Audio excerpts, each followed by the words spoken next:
Hello students, welcome back to all of you. आज की class में हम करेंगे 11 to 20 क्वेश्चंस तक का सॉल्यूशंस कौन से क्वेश्चंस का, जो कि हमने कम्युनिटी पोस्ट में पोस्ट किए हुए हैं। 1 to 10 हम कल की क्लास में करवा चुके हैं। आज जो हमारे वेक्टर कैलकुलस के इंपॉर्टेंट क्वेश्चंस हैं, यहाँ पर क्वेश्चन नंबर 11 देखिए। If a dash b dash c dash is the reciprocal system of vectors a b c, then the value of a cross a dash plus b cross b dash plus c cross c dash, आपको इसकी value बतानी है। तो यहाँ से हम सबसे पहले a क्रॉस a डैश की वैल्यू निकाल लेते हैं। a क्रॉस रेसिप्रोकल सिस्टम कल भी हमने बताया था क्या होता है। a डैश की value b cross c divide by scalar triple product of a b c। That means this is a cross b cross c divide by a b c।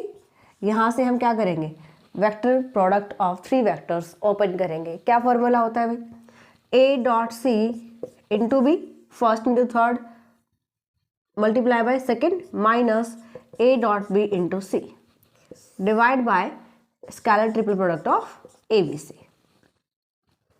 ठीक है, इसी तरीके से आपको b क्रॉस b डैश की value निकालनी है। b cross and b cross b dash is equals to b cross b dash क्या होगा, c cross a divide by scalar triple product of a b c। यहां से ओपन कर दीजिए, b dot a into C minus b dot c into a divide by scalar triple product of a b c। Similarly c cross c dash की value अगर हम लिखें तो c cross a cross b divide by A B C. Okay, ये value किसकी है, C dash reciprocal vector of C, and this equals to C dot B. यहाँ पे भी हम क्रॉस प्रोडक्ट ओपन करते हैं, थ्री वेक्टर्स की cross product minus C dot A into B divide by scalar triple product of A B C. Okay, अब जो denominator, अगर मुझे इन तीनों को ऐड करना है, इसकी वैल्यू बतानी है, आप इन तीनों को ऐड करेंगे। Equation number first, equation number second and equation number third. तो यहाँ पर अगर हम इसको ऐड करते हैं तो डिनोमिनेटर सबका सेम चल रहा है। न्यूमरेटर में इसको लिख देते हैं इक्वेशन नंबर, यहाँ पे सॉल्यूशन किया हुआ है। तो यहाँ पर जो हमारे पास डिनोमिनेटर है इसको कॉमन ले लेंगे हम। जो न्यूमरेटर है जब आप इसको ऐड कर रहे हो तो a dot C into B कहाँ पर है, इस ऐसा ही सिमिलर टर्म हमारे पास c dot a into B. ये नेगेटिव है, ये पॉजिटिव है, इससे कैंसिल हो जाएगी। a dot B into C, this negative positive. हम जब इनको ऐड करेंगे equation first second and third को, right. b dot C into A, यहाँ पर है नेगेटिव, यहाँ पे है पॉजिटिव। तो सबको अगर हमने देखा तो क्या आएगा, अगर हम इनको ऐड कर लेते हैं तीनों इक्वेशंस को, so a cross a dash plus b cross b dash plus c cross c dash is equals to 0 divide by a b c and this equals to 0। ठीक है, जब भी हम रेसिप्रोकल सिस्टम डिफाइन करते हैं तो हम वहाँ पे बताते हैं कि स्केलर ट्रिपल प्रोडक्ट क्या होता है, नॉन जीरो होता है, कि हमारे पास जो एबीसी वेक्टर्स होते हैं वो नॉन कप्लानर होते हैं। इसी वजह से यहाँ पे scalar triple product non zero होता है, और तभी हम बता सकते हैं कि इनका जो रेसिप्रोकल सिस्टम है वो एग्जिस्ट करेगा। ओके, 12th क्वेश्चन देखते हैं। If a and b are two vectors then the value of D by D T a cross b will be. क्या होगा, देखिए सिंपल फॉर्मूला आपको अप्लाई करना है। आपको डेरिवेटिव बताना था, यहाँ पे ऑप्शन आपको दिए गए थे कौन कौन सा ऑप्शन होने वाला है। तो क्रॉस प्रोडक्ट में हमें क्या ध्यान रखना होता है, जैसे हम मल्टीप्लीकेशन का रूल अप्लाई करते हैं, derivative of x into Y, तो हम क्या बताते हैं, x as it is differentiation of D Y. Next time हम ऐसे लिख देते हैं कि differentiation of y as it is differentiation of x। मतलब हम इनको कम्यूट करवा सकते हैं। कम्यूट का मतलब यहाँ पे मैंने ऐसा, अगर ऐसा लिखा होता है plus x dx into Y तो भी कोई फर्क नहीं पड़ता है, y इंटू डी एक्स लिखो चाहे dx इंटू वाई लिखो। लेकिन क्रॉस प्रोडक्ट में ये आपको ध्यान रखना है कि हमें अगर a वेक्टर को एज इट इज करना है तो a cross D B by D T plus, आप जब a का डिफ्रेंशिएशन करोगे b को एज इट इज रखोगे तो a को आपको पहले ही डिफ्रेंशिएट करना पड़ेगा। अभी बताते हैं कैसे, क्रॉस b। अगर आपने इसको ऐसे लिख दिया a cross D B by D T plus b cross D A by D T, तो ये आपका गलत ऑप्शन हो जाएगा। ठीक है, क्रॉस प्रोडक्ट में कम्यूट नहीं करते हैं वेक्टर्स। ओके, सो दोनों ही क्वेश्चंस का जो रिप्लाई है स्टूडेंट्स का वो अच्छा खासा है। मतलब यहाँ पर हमने इस क्वेश्चन का अगर हम आंसर देखते हैं, नहीं जी 12th क्वेश्चन देखिए कितना इजी क्वेश्चन है ये। अब देखो जरा सिंपल फॉर्मूला ही तो अप्लाई करना है। अब देखो जरा इसके 83% स्टूडेंट्स ने इसका आंसर सही किया है, लेकिन यहाँ पर 83% जो स्टूडेंट्स हैं उन्होंने आंसर गलत किया है जी। अब देखो कितना ही सिंपल सा क्वेश्चन है, बिल्कुल बेसिक सा क्वेश्चन है ना। अगर ये जो ऑप्शन है इसको राइट किया हुआ है स्टूडेंट्स ने, 83% स्टूडेंट्स ने, और आंसर इसका ये आना चाहिए DA/DT क्रॉस B। तो ये कितने स्टूडेंट्स ने किया हुआ है इसका सही answer DA/DT cross B? 11% students ने, ओनली 11% स्टूडेंट्स ने जो है वो इसका आंसर सही किया है। 83% स्टूडेंट्स ने रॉन्ग आंसर किया है। तो इन छोटी छोटी चीज़ों का आपको ध्यान रखना है। वेक्टर कैलकुलस का जो बेसिक कॉन्सेप्ट है ये आपको आगे भी बहुत काम आने वाला है। ठीक है जी, नेक्स्ट क्वेश्चन देखते हैं। 13th क्वेश्चन देखते हैं। The vector field F equals to xi minus yj where I and their unit vector is. यहाँ पर इसके जो ऑप्शंस गिवन है, ये ऑप्शन आपको दे रखे हैं। अभी मैं ऑप्शन लिख देती हूँ यहाँ पे। Divergence free but not irrotational. अब इस टाइप से आपको 4 ऑप्शन गिवन है। जैसे ये फर्स्ट ऑप्शन अभी मैंने आपको बताया, ठीक है। सेकंड कहता है कि irrotational but not divergence free. Okay, अब जरा इनको समझ लेते हैं हम। डाइवर्जेंस फ्री क्या होता है? एफ आपको ये वेक्टर गिवन है। डाइवर्जेंस फ्री मीन्स अगर del dot F, divergence F अगर आप फाइंड आउट करो और अगर इसका आंसर 0 आ जाता है, that means this vector field is divergence free. Irrotational का मतलब क्या होता है? इररोटेशनल अब ये है या नहीं है, ये अभी हम कंडीशन से पता करेंगे। इररोटेशनल मतलब होता है curl F is equals to 0 आना चाहिए, तो हम इसको बोलेंगे इररोटेशनल, नॉट इररोटेशनल नहीं। अगर ये कंडीशन आती है इसका मतलब ये क्या है? इररोटेशनल वेक्टर रहेगा एफ, इसको हम इररोटेशनल कहेंगे। कर्ल एफ का मतलब क्या होता है भाई? कर्ल एफ मतलब डेल क्रॉस एफ आप फाइंड आउट करोगे, अगर वो इक्वल्स टू 0 आता है तो एफ क्या होगा? इररोटेशनल वेक्टर हो जाएगा। ठीक है, तो यहाँ पे हमें दोनों कंडीशंस को सॉल्व करना पड़ेगा और इस क्वेश्चन को 80% स्टूडेंट्स ने सही आंसर किया है, ये भी बहुत अच्छी बात है। डेल आई करली बाय करली एक्स प्लस जे करली बाय करली वाई प्लस के करली by curly Z dot F. F क्या है आपके पास? X I minus Y J. देख लेते हैं। With respect to X differentiation करोगे, डॉट प्रोडक्ट कर रहे हो आप, क्या आएगा? करली by curly X into x, यहाँ से minus curly by curly Y into Y, right. और क्योंकि z की टर्म है ही नहीं तो 0 हो जाएगा। डॉट प्रोडक्ट करना है आपको, यहाँ से 1, यहाँ से 1 equals to 0। That means this vector field is divergence free. Okay, next हम देख लेते हैं डेल क्रॉस एफ की वैल्यू क्या आती है, क्या ये इरोटेशनल है या नहीं है। ओके, आई जे के डेल की जो आपके पास कॉफिशिएंट्स रहेंगे, करली बाय करली एक्स, करली बाय करली वाई, करली बाय करली जेड। यहाँ से एफ के कंपोनेंट लिखिए, एक्स वाई जेड नहीं है तो 0 लगा देंगे, है ना। आई इंटू करली, ये 0 हो जाएगा, करली बाय करली वाई इंटू 0, 0 का differentiation 0, minus curly by curly Z into Y, मतलब आप वाई का यहाँ से पार्शियल डेरिवेटिव करोगे विद रिस्पेक्ट टू जेड के, minus J into curly by curly X, ये 0, minus curly by curly Z into X, okay, plus K into curly by curly X into Y minus curly by curly Y into X. अब जब करली by curly Z या करली by curly x जो भी आपके पास चल रहा है, पार्शियल डिफरेंशिएशन है ये, है ना।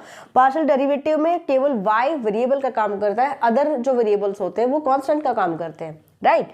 तो यहाँ पर अगर आप y का with respect to z derivative करोगे तो क्या आ जाएगा? 0, क्योंकि y यहाँ पे कांस्टेंट का काम कर रहा है, क्योंकि पार्शियल डेरिवेटिव है। यहाँ पे भी 0 हो जाएगा, यहाँ पे भी आप with respect to x differentiation कर रहे हो, आपके पास y टर्म है, ये भी 0 और ये भी 0, तो क्या आ गया? 0।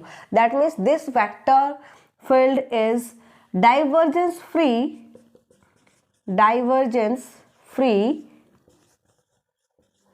But irrotational. ये इसका थर्ड ऑप्शन था और यही आपके पास इसका आंसर रहेगा। ठीक है, 14th क्वेश्चन में देखिएगा, A cross B cross C plus B cross C cross A plus C cross A cross B, इसकी वैल्यू बताइए। तो आप यहां से क्या करोगे, A cross B cross C, that means आप 3 वेक्टर्स की क्रॉस प्रोडक्ट कर रहे हो। ओके, यहां से फॉर्मूला ओपन करोगे, अप्लाई करो इस पे, A dot C into B minus A dot B into C. सही है, इस पे ओपन कीजिए, plus B dot A into C, first पहले थर्ड के पास जाएगा, देन फर्स्ट सेकेंड, यानी कि minus B dot C into A. Next को ओपन करेंगे, C dot B into A minus C dot A into B.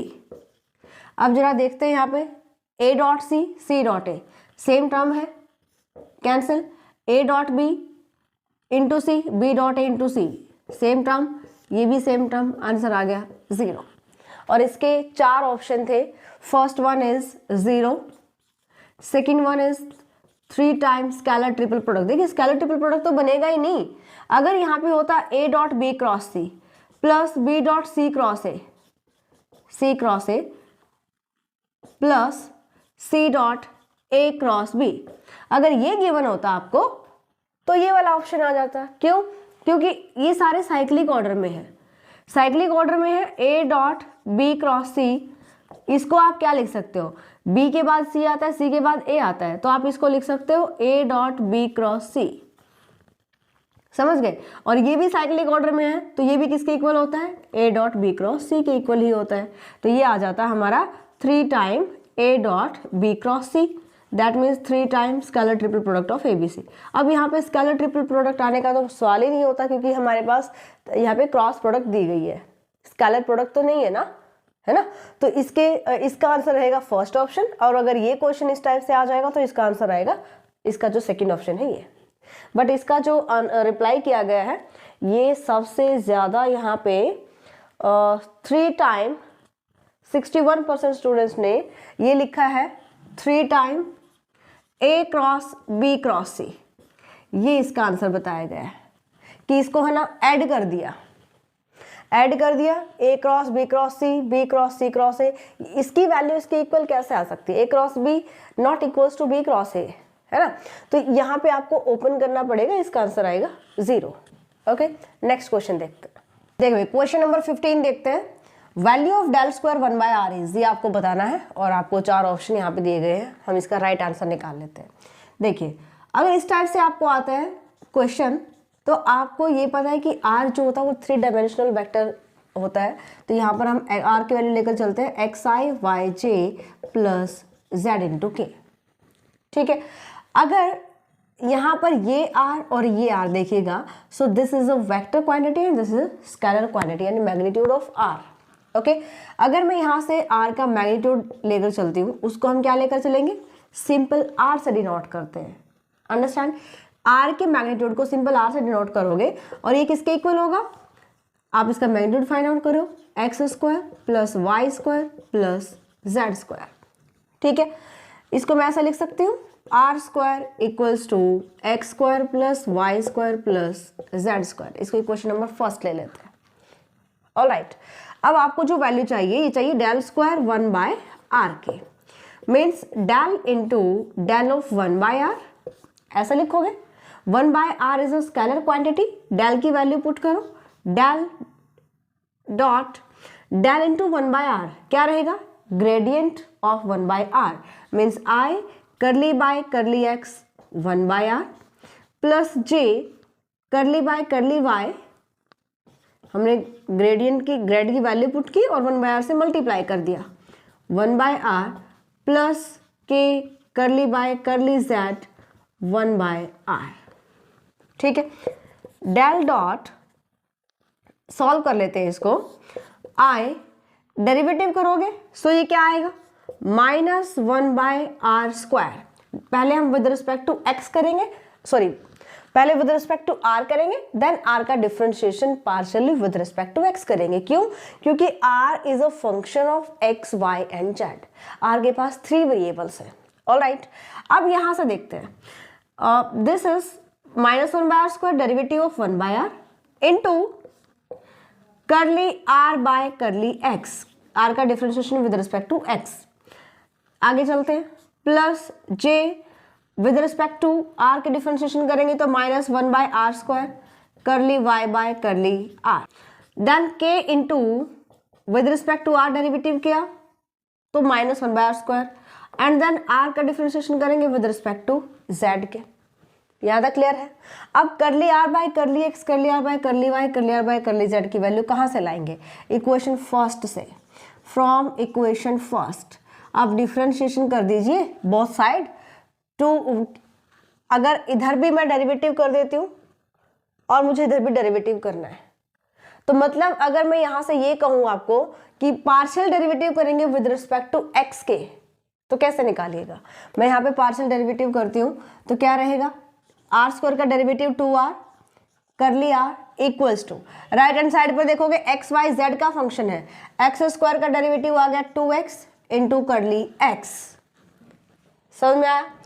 2 से 2 cancel, curly r by curly x की वैल्यू क्या आ जाएगी? x by r। सिमिलरली अगर आप with respect to y partial derivative करते हो तो curly r by curly y की वैल्यू आ जाएगी y by r and curly r by curly z की वैल्यू आ जाएगी z बाय r। अंडरस्टैंड? यहां पर वैल्यू पुट कर देते हैं। Curly r by curly x की वैल्यू क्या है? x by r। Curly r by curly y क्या है? y by r and curly r by curly z is z by r। ठीक है, सॉल्व कर लेते हैं इसको। डेल डॉट, अब माइनस 1/r² तो हम कॉमन ले लेते हैं और 1/r भी कॉमन आ रहा है, यानी कि माइनस 1/r³ मेरे पास कॉमन आ जाएगा। इधर आ जाएगा xi yj प्लस zk। ठीक है, आप इसको यहां तक भी छोड़ सकते हो। ऑलराइट, यहां पर आप ग्रेडियंट की वैल्यू पुट कर दो, डेल की वैल्यू पुट कर दो, हम ग्रेडियंट फाइंड आउट कर लेते हैं। क्या होता है? i करली बाय करली x, j करली by curly y plus k करली by curly z, right. Dot product कर लेते हैं। i इसके पास यहां पर है, i डॉट आई जब कीजिएगा और ये टर्म मल्टीप्लाई होती रहेगी साथ साथ, तो ये आ जाएगा करली by curly x minus of 1/r³ into x, तो मैं इसको लिख दूं x बाय r³। ठीक है, plus curly by curly y minus of y by r³ plus curly by curly z minus of z by r³। यहां से हम डिफरेंशिएशन करेंगे और विद रिस्पेक्ट टू x जब आप डेरिवेटिव कर रहे हो माइनस, अब यहां से देखिए u इंटू वी अप्लाई करेंगे हम। क्यों या तो u इंटू वी कर लीजिए या u बाय वी कर लीजिए, जैसे आपकी मर्जी, क्योंकि with respect to x partial derivative कर रहे हो। आप यहाँ पे कहोगे कि r तो x का फंक्शन, यानी कि r में x की टर्म है या नहीं है? बिल्कुल है। r की जो वैल्यू है, r is a magnitude of vector r। अगर एरो नहीं लगा है इसका मतलब ये क्या है? मैग्नीट्यूड है। ऑलराइट, मतलब ये स्केलर क्वांटिटी है और इसकी वैल्यू क्या है? x² plus y² plus z², मतलब ये x y z तीनों का फंक्शन है। तो यहाँ पे u इंटू वी से मैं सॉल्व कर रही हूँ। पहले मैंने x का डेरिवेटिव किया 1/r³ as it is, right. Then plus x, मैंने यहाँ पे माइनस क्यों लगाया? क्योंकि मैं यहाँ पे 1/r, ये नेगेटिव मैंने बाहर ले लिया है, मैं 1/r³ का डिफरेंशिएशन कर रही हूँ। ठीक है, क्या रहेगा? x एज इट इज हो जाएगा, 3 इंटू r माइनस आएगा 3 divide by r raise to power 4। ध्यान से देखिएगा, 1/r³ का derivative minus 3/r raise to power 4 यहाँ पे मैंने लिखा है। ठीक है, नेक्स्ट अब विद रिस्पेक्ट टू y कीजिएगा, ये भी मैं नेगेटिव बाहर ले लेती हूँ, दिस नेगेटिव। y का डेरिवेटिव करेंगे विद रिस्पेक्ट टू y के तो 1, यानी कि 1/r³ एज इट इज हो गया, minus y into 3 divide by r raise to power 4। और हाँ, हमने यहाँ पे विद रिस्पेक्ट टू r तो कर दिया, लेकिन r का differentiation with respect to x भी होगा, क्योंकि हम यहाँ पे डेरिवेटिव कर रहे हैं विद रिस्पेक्ट टू x के। तो इसके साथ क्या आ जाएगा? करली r बाय करली x। इस चीज का भी ध्यान रखना है आपको।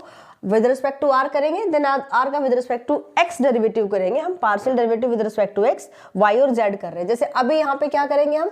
r का differentiation with respect to y। Next minus this minus z का differentiation with respect to z 1/r³ as it is, then again z as it is 1/r³ का derivative with respect to z मुझे करना है, तो पहले 1/r के with respect to differentiation करेंगे।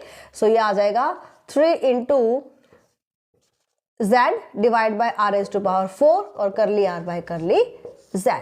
ठीक है, यहां पर वैल्यू पुट कर दो। करली r बाय करली x की वैल्यू क्या थी, x by r। Curly r by curly y की वैल्यू y बाय r, और करली r पर वैल्यू हम पुट करेंगे z बाय r। इसको सॉल्व कर लेते हैं।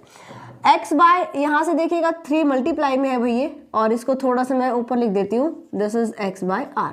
ठीक है, तो ये क्या आ जाएगा, नेगेटिव से अंदर ले जाओ इसको, यानी नेगेटिव नंबर को, ये नेगेटिव हो गया, positive 3x² divide by r⁵, then ये पॉजिटिव नंबर, सॉरी नेगेटिव, और ये positive 3y² bye r⁵ minus 1/r³ plus 3z² r⁵। ठीक है, ये टर्म और ये टर्म सेम चल रही है, -3/r²। यहां से देखिएगा this one and this one, 3 terms में से कॉमन क्या आ रहा है, 3/r⁵। यहां से मैं कॉमन ले लेती हूँ 3/r⁵ x² plus y² plus z²। और ये किसकी वैल्यू थी, क्वेश्चन नंबर फर्स्ट के पास चलो, x² plus y² plus z² किसकी वैल्यू है, r² की। तो इसके प्लेस पर हम पुट करेंगे r², -3/r² plus 3/r⁵ and multiply by r²। Cancel out कीजिएगा, यहाँ पे 3 पावर, अच्छा r³ चल रहा था भाई, यहाँ पे r² नहीं क्यूब, -3/r³, यहाँ से प्लस 3/r³ कैंसिल, और आंसर आ गया 0। क्वेश्चन लेंथी जरूर है, लेकिन आपको इसका आंसर अगर सही से लेकर आना है तो आपको कैलकुलेट तो करना ही पड़ेगा, और इसका आंसर 0 जो ऑप्शन है वो आपका सही है। कितने % स्टूडेंट्स ने इसका आंसर सही रिप्लाई किया है, देखिए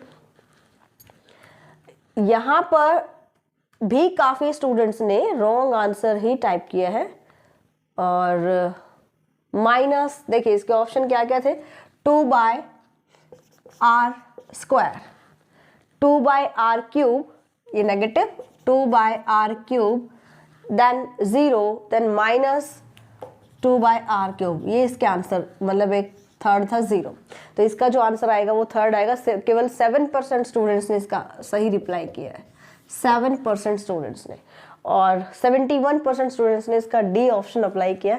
यहाँ पे इन्होंने क्या किया, 2 टाइम सिंपल डेरिवेटिव कर दिया, मतलब डेल अगर है तो डिफरेंशियल ऑपरेटर है, और इसको सिंपल डेरिवेटिव कर दो तो वो भी हमारे पास नेगेटिव आएगा, नेगेटिव पॉजिटिव आना चाहिए, फिर भी ये किस हिसाब से किया है पता नहीं।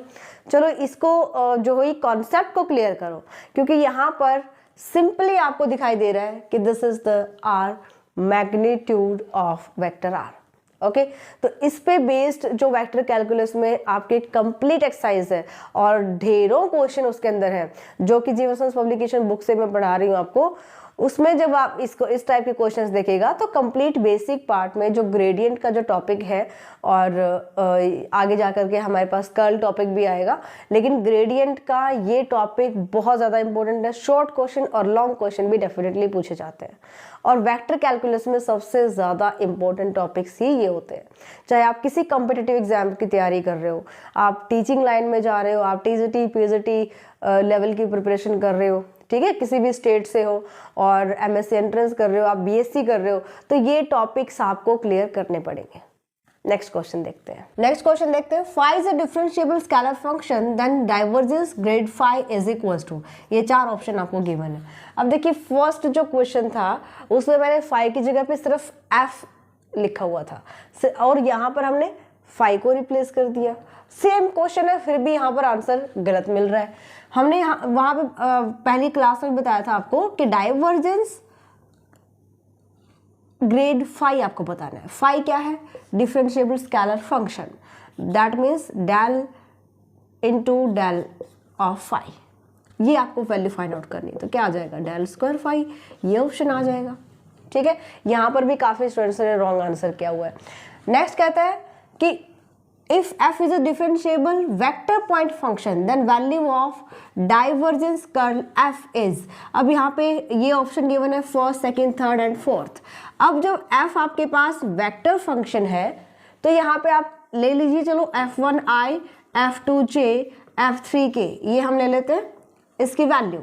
आपको फाइंड आउट करना है डाइवर्जेंस कर्ल ऑफ f, यानी del dot del cross f। तो पहले डेल क्रॉस एफ की वैल्यू निकालोगे, हमें इसकी वैल्यू चाहिए। सो डेल क्रॉस एफ की वैल्यू फाइंड आउट करो।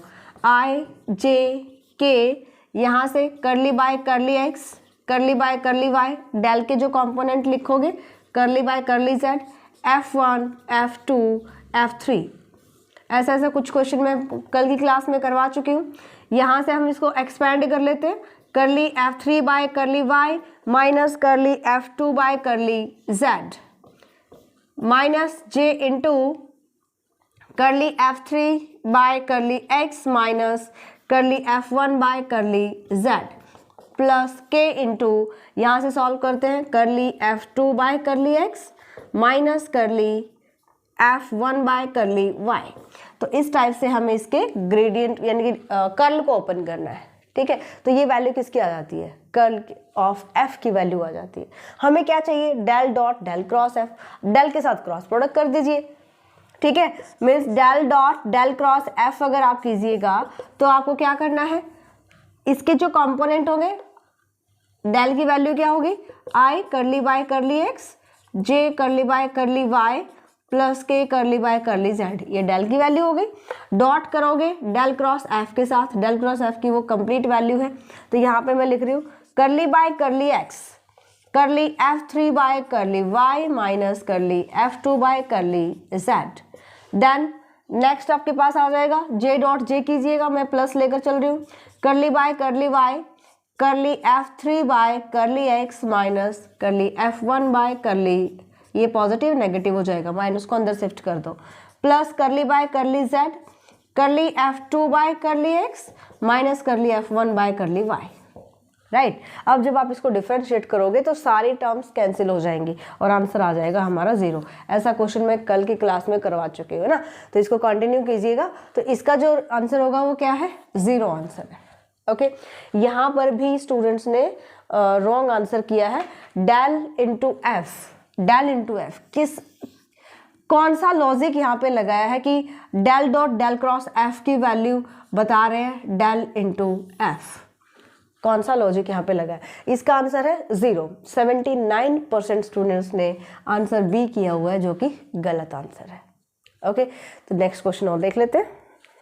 नेक्स्ट क्वेश्चन देखते हैं, find area of the triangle formed by the tips of the vectors A B C. यहाँ पर आपको एरिया बताना है ट्रायंगल का जिसके टिप्स यहाँ पे वेक्टर्स गिवन है ए बी सी। ये हम ट्रायंगल ले लेते हैं ए बी सी, कोई भी हमने ट्रायंगल लिया और हमें यहाँ पर जो वर्टिसेस गिवन है ए बी सी, इसका पोजीशन वेक्टर है vector A, vector B and vector C, ये आपको गिवन है। कहता है कि इसका एरिया बताइए। तो हमें पता है कि किसी भी ट्रायंगल का एरिया निकालने के लिए हमें परपेंडिकुलर चाहिए, तो ये हम ले लेते हैं A D is perpendicular to B C. Alright, अब ये जो हमारे पास राइट एंगल ट्रायंगल है, in right angle triangle A B D, यहाँ से मैं साइन बी की वैल्यू निकाल सकती हूँ। Sine B means perpendicular A D divide by A B. ठीक है, यहाँ से हम बता सकते हैं कि ए डी की जो वैल्यू होगी, ए डी का जो मैग्नीट्यूड होगा क्या होगा, sine B into magnitude of A B. ठीक है, then area of triangle A B C is 1/2 base into यानी कि mod of B C into perpendicular mod of A D. 1/2 A D की वैल्यू यहाँ से ले लीजिए, क्वेश्चन नंबर फर्स्ट हम ले लेते हैं, 1/2 mod of B C into sine B mod of A B and cross this, multiply में लिखो, चाहे यहाँ पर ये हमारे पास क्या है, multiply between this two vectors, या इसको हम सिंपल ऐसे भी छोड़ देते हैं। ओके, मल्टीप्लाई में यहाँ पे इसलिए हम बता रहे हैं क्योंकि 1/2 बेस इंटू हमें परपेंडिकुलर लेना होता है। ठीक है, अगर आपने इसको ऐसे भी लिख दिया simply, no problem, sine B into B C into A B, and क्या इसको आप ऐसे लिख सकते हो 1/2, this is cross product of B C and A B.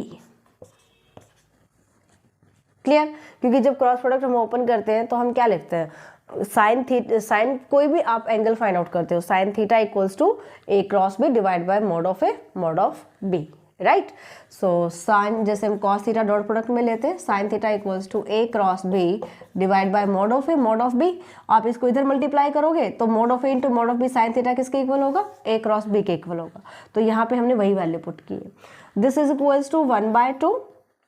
B C की वैल्यू निकालनी है, B C is C minus B, C minus B cross A B को क्या लिखोगे, बी माइनस ए, ठीक है। दिस इज 1/2, माइनस यहां से कॉमन ले लो, माइनस यहां से कॉमन ले लो, पॉजिटिव हो जाएगा। This is B minus C cross A minus B, this is your answer, okay. And last question is if F O, यहाँ पर इसको थोड़ा ठीक कीजिए, ये मैंने थोड़ा सा रॉन्ग स्टेटमेंट लिख दिया है। f is differentiable vector point function, vector point function, then the value of grad divergence f की वैल्यू आपको बतानी है क्या होगी। तो आपको यहाँ पे हिट एंड ट्रायल अपनाना पड़ेगा, यानी कि यहाँ पे जो आपके पास ऑप्शन है इन्हीं को सॉल्व करो आप। आपको चाहिए क्या, वैल्यू चाहिए ग्रेड डाइवर्जेंस f, मुझे इसकी वैल्यू निकालनी है। f क्या है, वेक्टर फंक्शन है, इसको हम लेकर चल लेते हैं f1i plus f2j plus f3k, right. ये हम लेकर चलते हैं f की वैल्यू, एंड हम डेल डॉट f, और फिर हम यहाँ से फाइंड आउट करेंगे ग्रेड ऑफ f। अब इसकी वैल्यू किसके इक्वल होगी, इसकी वैल्यू आपको पहले आप इसको सॉल्व कीजिएगा, इजीली कर सकते हो, बहुत बार मैं बता चुकी हूँ आपको। डेल डॉट एफ की वैल्यू डॉट प्रोडक्ट करोगे इसके साथ, देन डेल के साथ जब मल्टीप्लाई करोगे तो आपको एक वेक्टर वैल्यू ही मिलेगी ना, वेक्टर क्वांटिटी मिलेगी इस पूरे की जो वैल्यू आएगी। तो ये आप सॉल्व करोगे, यहाँ से 0 के इक्वल देखो आएगी कि नहीं आएगी, डेल एफ की वैल्यू यहाँ से निकाल चुके होगे, उसके इक्वल आएगी कि नहीं आएगी। मतलब हमें ये चारों ऑप्शन सॉल्व करके देखने पड़ेंगे, और इसका आंसर है डी, ये इसका आंसर रहेगा, ठीक है। तो ये आप इसको सॉल्व कीजिएगा, ये क्वेश्चन मैं आपके लिए छोड़ रही हूँ। अगर नहीं होता है सॉल्व, किसी भी स्टूडेंट्स को प्रॉब्लम आती है, तो नेक्स्ट क्लास में जो हम लास्ट 10 क्वेश्चंस ट्राई करेंगे उसमें हम इसको फिर से सॉल्व करेंगे। तो आप कमेंट करके जरूर बताइएगा किसी भी स्टूडेंट की अगर इसमें प्रॉब्लम आती है तो अच्छे से ट्राई करो इन क्वेश्चंस को। और इसके बाद जो हम नेक्स्ट, जैसे ही हमारी नेक्स्ट क्लास में 30 क्वेश्चंस कंप्लीट हो जाएंगे इनका सॉल्यूशन, इसके बाद हम अदर टॉपिक लेकर चलेंगे जहां पर आपको डेली कम्युनिटी पोस्ट में 2-2 क्वेश्चंस मिलेंगे और उनका आपको रिप्लाई करना है। मिलते हैं नेक्स्ट क्लास में, बाय, टेक केयर।